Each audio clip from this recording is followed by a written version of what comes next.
Now we are going to study about helium and neon laser. The helium and neon laser was first gas laser है। Helium और जो neon laser है वो एक first gas laser है जो build किया है किसने?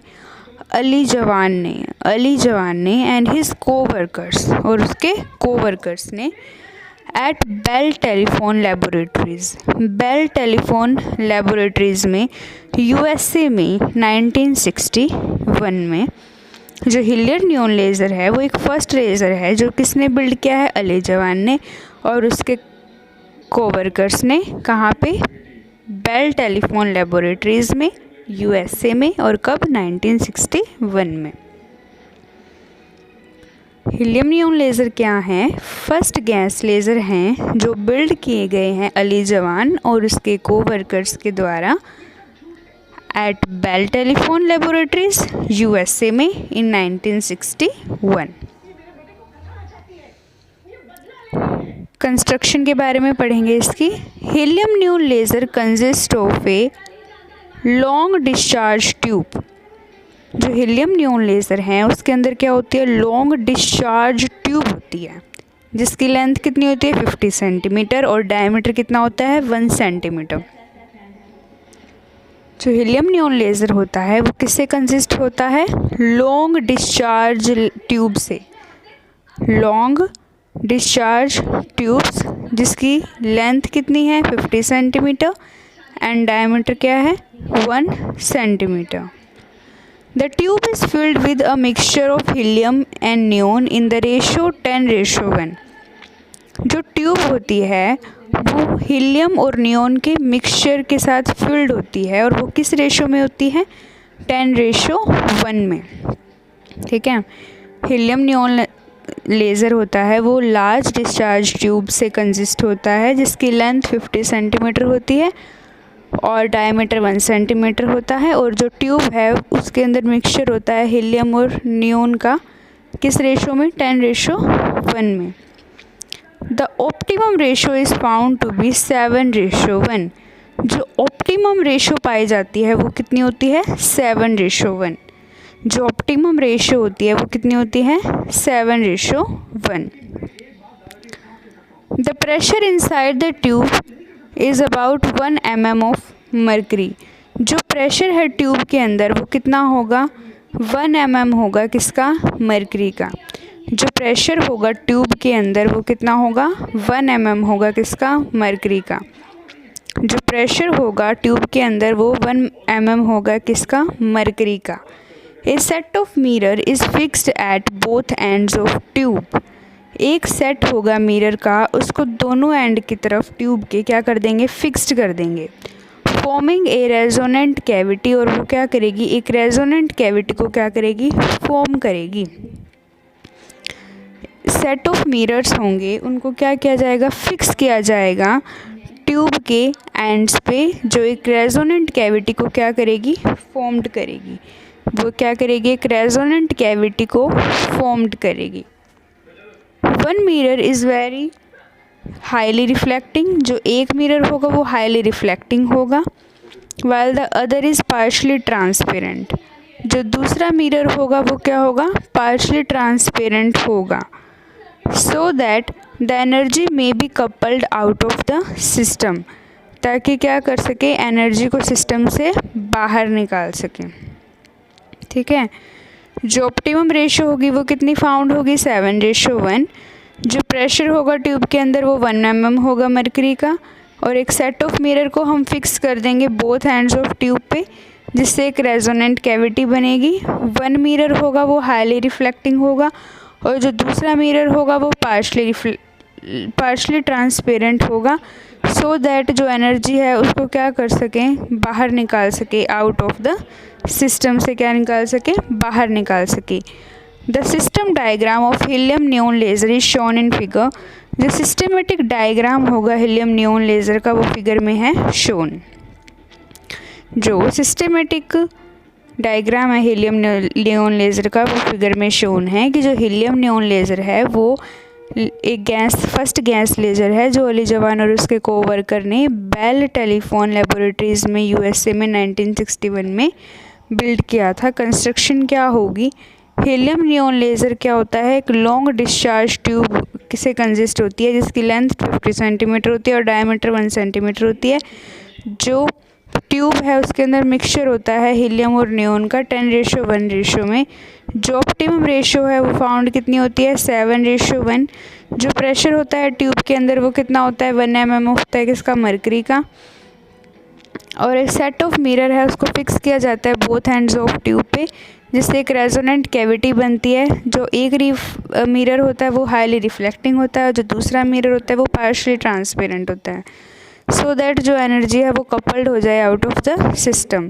जो सिस्टमेटिक डायग्राम होगा हीलियम नियॉन लेज़र का वो फिगर में शोन है। ठीक है, वर्किंग पढ़ेंगे अब इसकी कि जो हीलियम नियॉन लेज़र है वो क्या है, 4 लेवल लेज़र सिस्टम है और वो हम अच्छे से पढ़ चुके हैं पहले। जो एनर्जी लेवल डायग्राम होगा वो फिगर में शो किया गया है। ठीक है, जो एनर्जी लेवल डायग्राम होगा वो फिगर में शो किया गया है, फिगर हम बाद में देखें। When an electric discharge is passed through the gaseous mixture, कि जब एक इलेक्ट्रिक डिस्चार्ज पास होता है गैसेस मिक्सचर से। इलेक्ट्रिक डिस्चार्ज का मतलब इलेक्ट्रिक डिस्चार्ज मतलब इलेक्ट्रॉन्स चलने शुरू हो जाते होंगे, इसको ही बोलते होंगे electric discharge. When an electric discharge passed किया जाता है गैसेस मिक्सचर से, जो electrons get accelerated inside the tube. जो इलेक्ट्रॉन्स होते हैं वो ट्यूब के अंदर क्या हो जाते हैं, एसिलरेटेड हो जाते हैं, किसके अंदर, ट्यूब के अंदर। व्हेन एन इलेक्ट्रिक डिस्चार्ज को पास्ड किया जाता है, मम्मी क्या कर रही है क्या, तो जब इलेक्ट्रिक डिस्चार्ज पास करेंगे हम गैसेस मिक्सचर से, जो इलेक्ट्रॉन है वो एसिलरेट हो जाएंगे ट्यूब के अंदर। These accelerated electron collide with helium atoms and excited them। जो ये accelerated electrons होंगे वो किससे कोलाइड करेंगे, हीलियम के एटम से, और उनको क्या कर देंगे, एक्साइट कर देंगे। क्या करेंगे, एक्साइट कर देंगे, किस में, हायर एनर्जी लेवल्स में। जो ये एक्सेलरेटेड इलेक्ट्रॉन्स हैं वो हीलियम एटम से कोलाइड करेंगे और उनको एक्साइट कर देंगे हायर एनर्जी लेवल्स में। जो हीलियम एटम्स है are more readily excitable than neon atoms. जो हीलियम एटम्स है वो जल्दी एक्साइटेबल हो जाएंगे देन नियॉन एटम से, बिकॉज दे आर लाइट, क्योंकि वो हल्के होते हैं। जो हीलियम के एटम्स होते हैं वो अच्छे से ज़्यादा जल्दी एक्साइट हो जाएंगे देन नियॉन एटम्स, बिकॉज वो क्या होते हैं, हल्के होते हैं। मतलब जो हीलियम के एटम्स है वो नियॉन से हल्के होते हैं, इसलिए वो ज़्यादा और जल्दी एक्साइटेबल होते हैं देन नियॉन एटम से। The helium atom get excited to the level F2 and F3। जो हीलियम एटम्स होते हैं वो एक्साइट हो जाते हैं कौन से लेवल पे, F2 और F3 पे, which lie at 19.81 electron volt and 20.61 electron volt में। जो हीलियम के एटम्स होते हैं वो कौन से लेवल तक एक्साइट होते हैं, F2 और F3, जिनकी जो एनर्जी कितनी होती है 19.81 इलेक्ट्रॉन वोल्ट और 20.61 electron volt. These levels are metastable. जो ये लेवल्स होते हैं वो क्या होते हैं, मेटास्टेबल्स होते हैं। And the helium atom excited to these levels stay for a long time before getting de excited. और जो हीलियम के एटम्स होते हैं वो इन्हीं लेवल के अंदर रहते हैं ज़्यादा टाइम के लिए, बिफोर वो डी एक्साइट हो जाएं दोबारा और अपनी सेम ग्राउंड स्टेट में चले जाएं, उससे पहले। कि जो हीलियम एटम्स है वो एक्साइट होते हैं, दीज लेवल, वो ज़्यादा देर तक इन लेवल्स के अंदर रहते हैं before get de excited. De excited होने से पहले जो हीलियम के एटम्स हैं वो ज़्यादा से इन्हीं स्टेट में रहते हैं। These excited helium atoms collide with neon atom in level E1। जो ये एक्साइटेड हीलियम एटम्स होते हैं वो नियॉन के एटम से कोलाइड करते हैं लेवल E1 में and excite them to the levels E4 and E6। ठीक है, जो ये एक्साइटेड हीलियम के एटम्स होते हैं वो कोलाइड किससे करते हैं, नियॉन के एटम्स में लेवल E1 से, एंड एक्साइट कर देते हैं उनको कौन से लेवल में, E4 एंड E6 में। ठीक है, जो ये एक्साइटेड हीलियम एटम्स होते हैं वो कोलाइड किससे करते हैं, नियॉन के एटम से, कौन से लेवल में, E1 में, और एक्साइट कर देते हैं उनको कौन से एनर्जी लेवल में, E4 एंड E6 में, which have nearly same energy as that of the level F2 and F3 of helium, जिनकी जो एनर्जी है वो अप्रॉक्सीमेटली क्या होती है, सेम होती है, जितनी किसकी होती है, F2 और F3 की होती है, किसकी, हीलियम की। ठीक है, कि जो ये एक्साइटेड हीलियम के एटम्स होते हैं, ठीक है, एक्साइटेड हीलियम के एटम्स है वो कोलाइड करते हैं नियॉन के एटम्स के अंदर, लेवल E1 के अंदर है, और उनको एक्साइट कर देते हैं लेवल E4 एंड E6 में, जिसकी जो एनर्जी है वो नियरली सेम होती है F2 और F3 के, किसके, हीलियम के लेवल के इक्वल होती है। ठीक है, the energy exchange take place, फिर क्या होता है, एनर्जी का एक्सचेंज टेक प्लेस होता है। Therefore neon atom acquire energy from helium atoms, तो जो नियॉन के एटम्स होते हैं वो एनर्जी ले लेते हैं, किससे, हीलियम एटम। ठीक है, and go to excited state E4 and E6, और वो क्या चलते हैं, E4 और E6 एक्साइटेड स्टेट में चले जाते हैं। 12 कि देयरफॉर जो नियॉन एटम है वो एनर्जी ले लेते हैं from helium atoms and excited हो जाते हैं स्टेट E4 और E6 में। ठीक है, the helium atom return to the ground state after transferring the energy to neon atoms, जो हीलियम के एटम्स होते हैं वो अपने ग्राउंड स्टेट में चले जाते हैं, ट्रांसफ़र करके अपनी एनर्जी किसको, नियॉन एटम्स को। जो हीलियम के एटम होते हैं वो अपनी ग्राउंड स्टेट में चले जाते हैं, ट्रांसफ़र करके एनर्जी किसको, नियॉन एटम्स को। तो the discharge through the gas mixture continuously populates the neon atom to the excited energy level E4 and E6। तो जो डिस्चार्ज हो रहा है ना गैस मिक्सचर से, वो कॉन्टीन्यूसली क्या कर रहा है, पॉपुलेट कर रहा है नियॉन के एटम को एक्साइटेड एनर्जी लेवल E4 और E6 में। मतलब जो डिस्चार्ज हो रहा है ना गैस मिक्सचर से, उससे क्या हो रहा है, जो नियॉन के एटम्स है वो एक्साइटेड एनर्जी लेवल्स में ही रह रहे हैं। कौन से एक्साइटेड एनर्जी लेवल में, E4 और E6 में, वो कॉन्टीन्यूसली वहीं पे एक्साइटेड रह रहे हैं, उसी एक्साइटेड स्टेट में रह रहे हैं।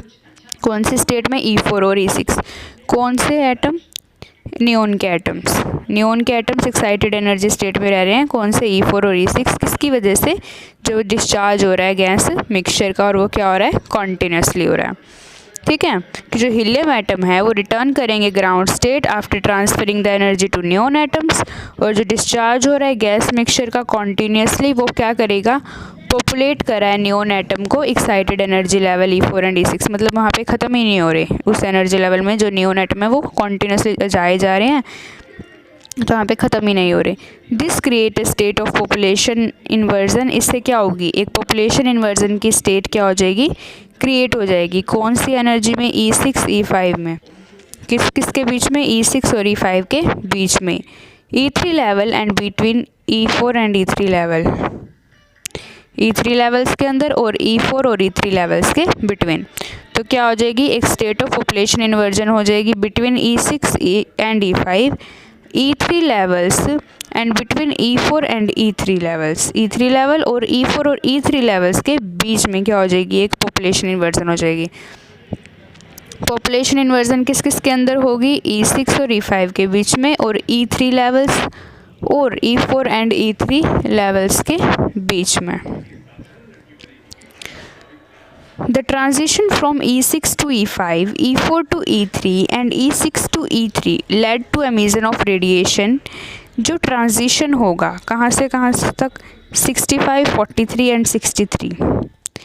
जो ट्रांजिशन होगा E6 से E5, E4 से E3 एंड E6 से E3, उससे क्या होगा, एमिशन होगा रेडिएशन का, जिसकी जो वेवलेंथ होगी क्या होगी, 3.39 म्यूएम, 1.15 म्यूएम एंड 6328 एंगस्ट्रॉम रिस्पेक्टिवली।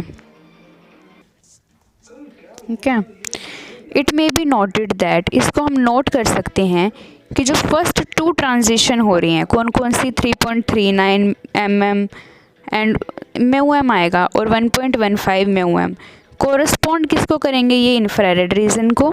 और जो ट्रांजिशन 6328 एंगस्ट्रॉम वाली है वो किसको कोरस्पॉन्ड करेगी, रेड लाइट को। और किसकी रेड लाइट को, हीलियम नियॉन लेज़र की रेड लाइट को। ठीक है, जो दो, ये नोट कर लेना चाहिए कि जो दो पहली ट्रांजिशन है कौन कौन सी, 3.39 म्यूएम और 1.15 म्यूएम, वो किसको कोरस्पॉन्ड करेगी, इंफ्रारेड रीजन को। लेकिन जो ट्रांजिशन है 6328 एंगस्ट्रॉम वो किसको कॉरस्पॉन्ड करेगी, रेड लाइट को। किसकी रेड लाइट को, हीलियम नियॉन लेज़र की रेड लाइट को। Further the neon atom get de excited from the level E3 to the level E2 spontaneously. ठीक है, फिर क्या होगा, जो नियॉन के एटम्स होंगे वो भी डी एक्साइटेड हो जाएंगे from the level E3 to level E2। E3 level से कौन से लेवल में, E2 लेवल में स्पॉन्टेनियसली। स्पॉन्टेनियसली मतलब अपने आप, अचानक से ही, स्पॉन्टेनियसली अपने आप। With the emission of a photon, अपने आप हो जाएगी मतलब वो process. With the emission of a photon, और एक क्या होगा, फोटोन का एमिशन होगा जिसकी वेवलेंथ कितनी होगी, 6000 एंगस्ट्रॉम होगी। वेवलेंथ कितनी होगी, 6000 एप्सिलॉन होगी। कि जो नियॉन, फिर क्या हो जाएगा कि जो नियॉन के एटम है वो डी एक्साइट हो जाएंगे E3 एनर्जी लेवल से E2 एनर्जी लेवल में अपने आप, और एक एमिशन होगा फोटोन का जिसकी वेवलेंथ क्या होगी, 6000 एंगस्ट्रॉम। जो लेवल E2 होगी वो क्या होगी, मेटास्टेबल। जो लेवल E2 होगी वो क्या होगी, metastable.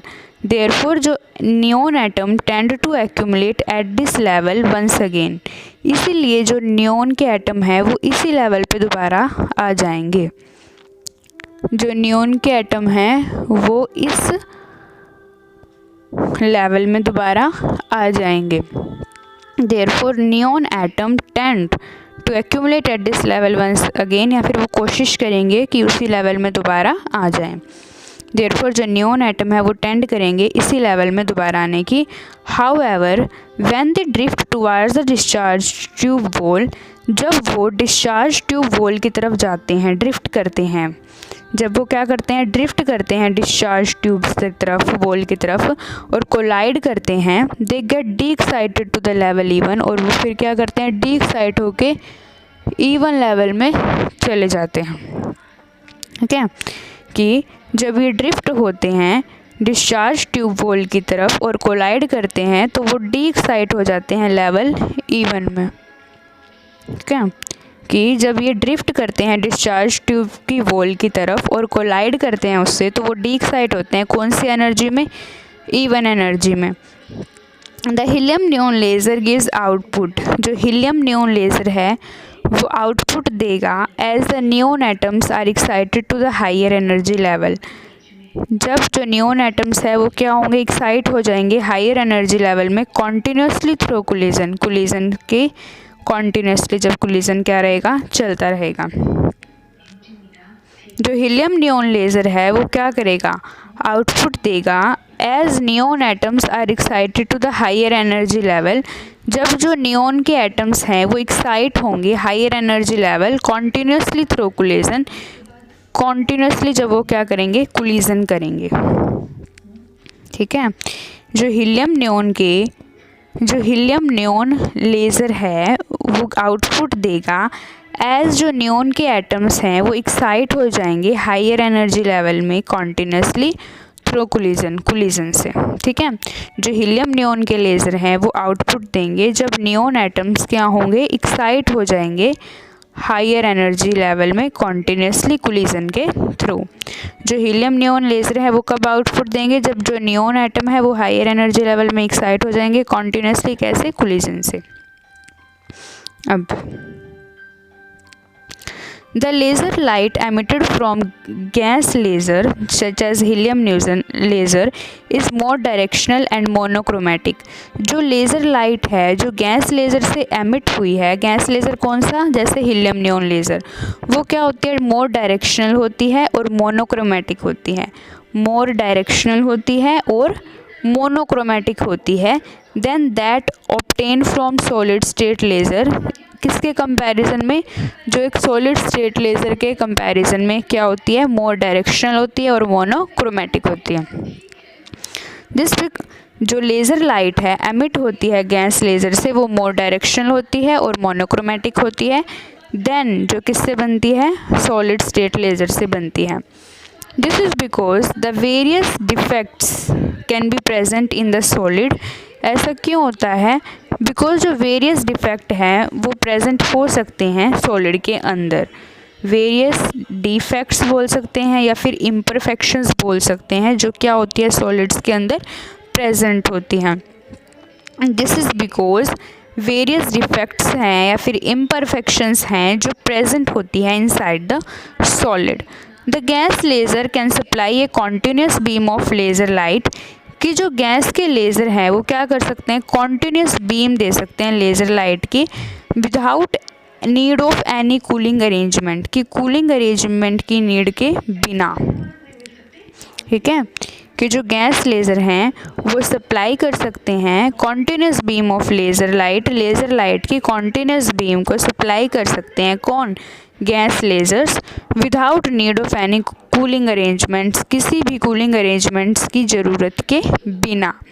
The output power of helium neon laser ranging between 0.5 megavolt to 250 megavolt. जो आउटपुट पावर होती है हीलियम नियॉन लेज़र की वो किसके बीच में होती है, रेंज करती है 0.5 मेगावोल्ट में टू 250 मेगावोल्ट में। जो आउटपुट पावर होती है किसकी, हीलियम नियॉन लेज़र की, वो रेंज करती है between 0.5 megavolt to 250 megavolt.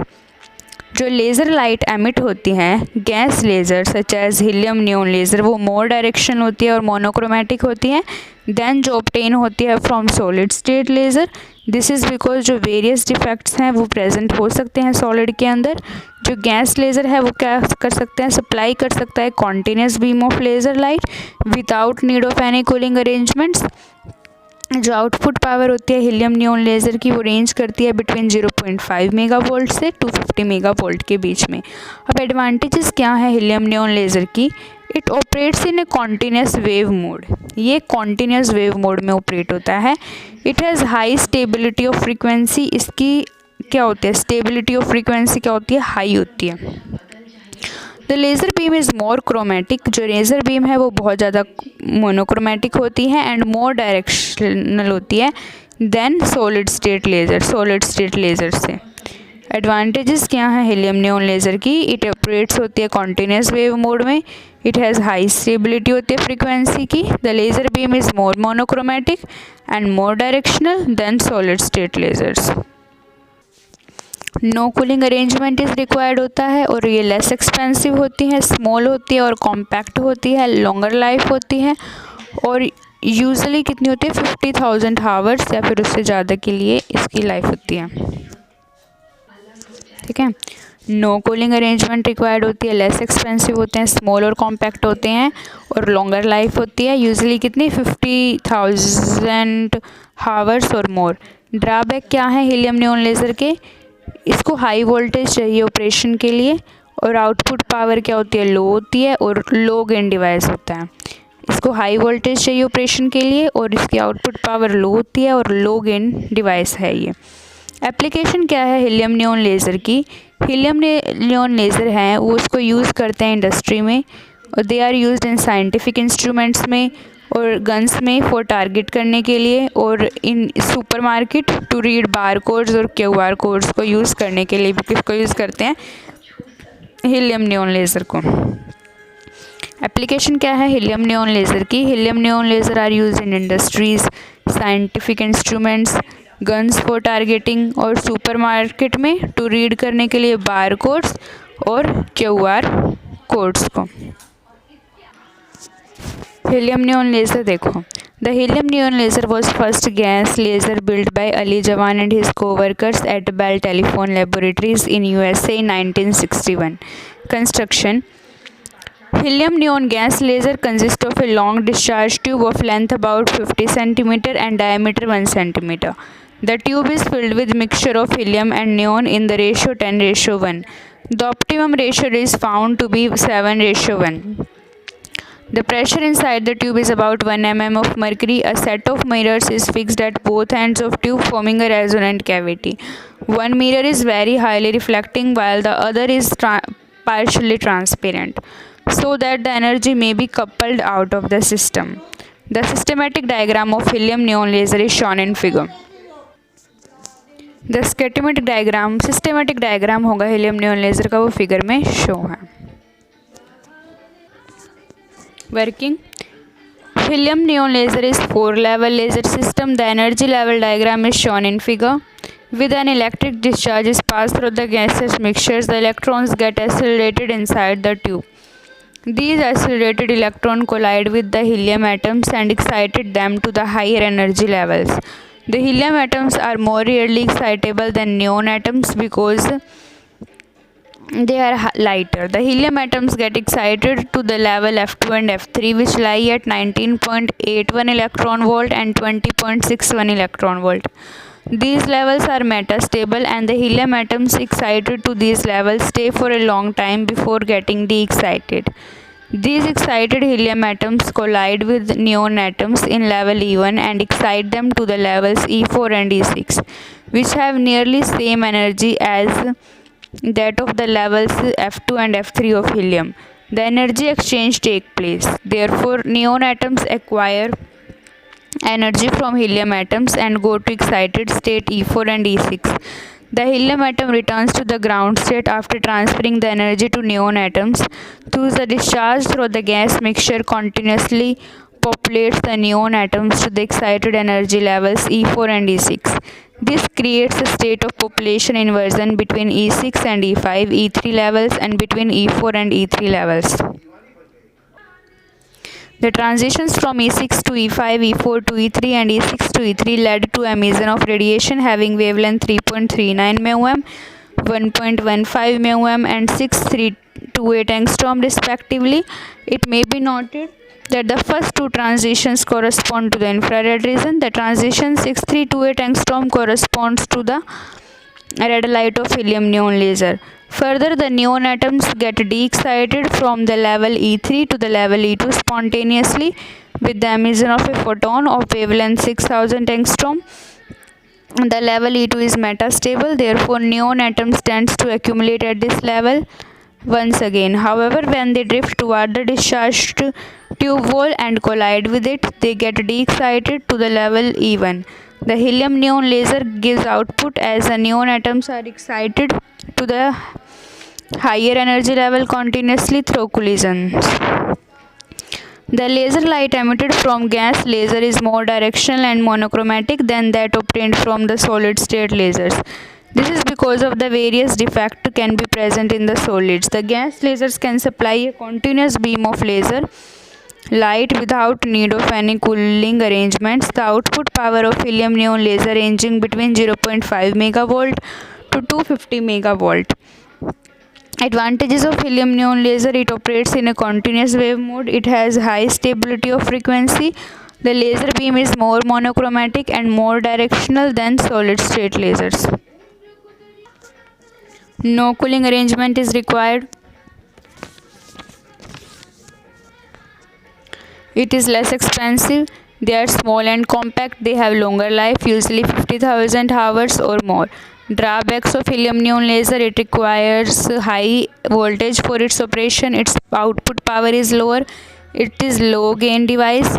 Application of helium neon laser: helium neon laser are used in industries. They are used in scientific instruments. They are also used in guns for targeting. They are also used in supermarket to read barcodes or QR codes.